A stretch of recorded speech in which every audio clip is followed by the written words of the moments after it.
बेंगलोर की software company में काम करने वाले इंजीनियर अतुल सुभाष की आत्महत्या का मामला जो है वो सुर्खियों में है। पूरा देश हिल गया है इस घटना से।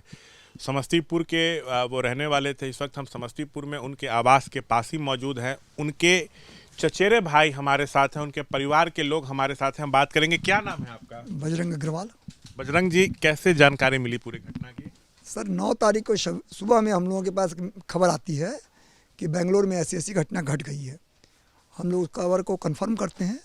कंफर्म करने के बाद में यहाँ से लोग जाते हैं और जाते हैं तो देखते हैं मतलब मैसेज सही था और यही था सर।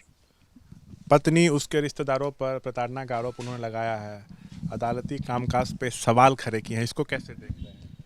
सर अब उनको प्रताड़ित किया जा रहा होगा तो उन्होंने जो लगाया वो तो सही है। और वो केस तो चल रहा था डाइवोर्स का और उन्होंने अपने सुसाइड नोट में सब लिखा है।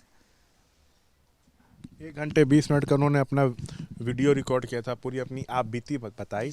अच्छा ये बताइए, पिछली बार कब आए थे यहाँ पे? यहाँ पे आए हुए उनको मार्च में आए थे होली पे। उस समय कुछ चेहरे पे झलक रहा था कि बहुत परेशान है? कुछ नहीं, एकदम नॉर्मल आराम से आए हैं, होली में मिले हैं, पैर छुए हैं सब। अच्छा ये बताइए, अपने बारे में कुछ बताते थे जो परेशानी थी? नहीं, कुछ नहीं। हम लोगों को ये पता था कि डाइवोर्स का केस चल रहा है और वो चूँकि अपने में सक्षम थे केस को हैंडल करने के लिए, तो ज़्यादा वो इस बात को किसी से शेयर नहीं करते थे। दहेज प्रतिरोध कानून, महिलाओं के खिलाफ अत्याचार का केस था। वो कह रहे हैं अपने सुसाइड नोट में उन्होंने कहा कि ये सब फर्जी केस था। वीडियो में भी इस तरह की बात कह रहे हैं। मतलब क्या पत्नी कैसी?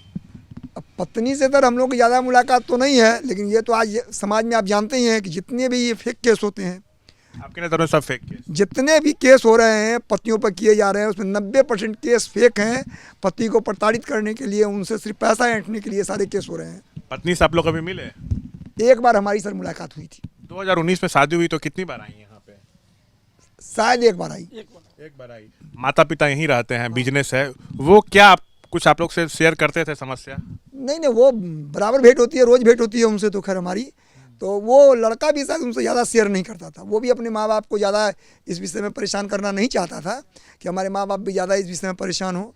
इतना पता था कि वो केस के सिलसिले में माँ बाप भी वहाँ जाते थे, उनका भी नाम दिए हुए थे केस में, इसलिए वो जाते थे। अच्छा ये बताइए कि अब क्या आप लोग चाहते हैं?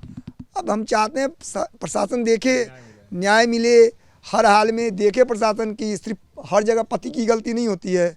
अब पति को टॉर्चर करना, पति को बार बार बुलाना।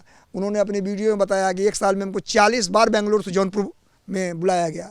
अब बताइए 1 साल में किसी को बेंगलोर से जौनपुर 40 बार आना पड़े, उसकी क्या स्थिति होगी?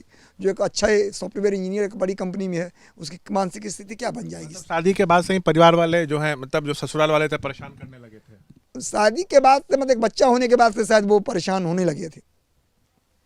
जैसे हम लोगों को पता है कि उनको जो एक बच्चा होने के बाद से वो परेशान रहने लगे थे।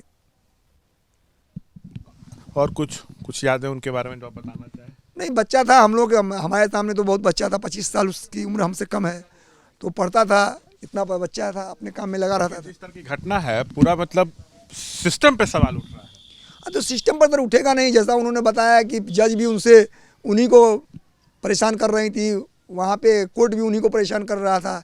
जबकि लड़की भी बेंगलोर में उस समय पढ़ती नौकरी कर रही थी और लड़का भी कर रहा था। केस किया गया जौनपुर में, जबकि उन्होंने एक पिटीशन डाला कि केस को ट्रांसफ़र कर दिया जाए बेंगलोर में, लेकिन उन्होंने जज ने वैसा नहीं किया और केस जौनपुर में परेशान करने के लिए कि वो बेंगलोर से बार बार आके परेशान हों और प्रताड़ित हो के जो लड़की जो डिमांड कर रही है 3 करोड़ रुपया दे दें। तो देखिए, जो पूरा मामला है उस पर उनके चचेरे भाई हैं, वो हमसे बातचीत कर रहे थे। कैमरा पर्सन विशाल के साथ शशांक कुमार, एबीपी न्यूज़ पटना।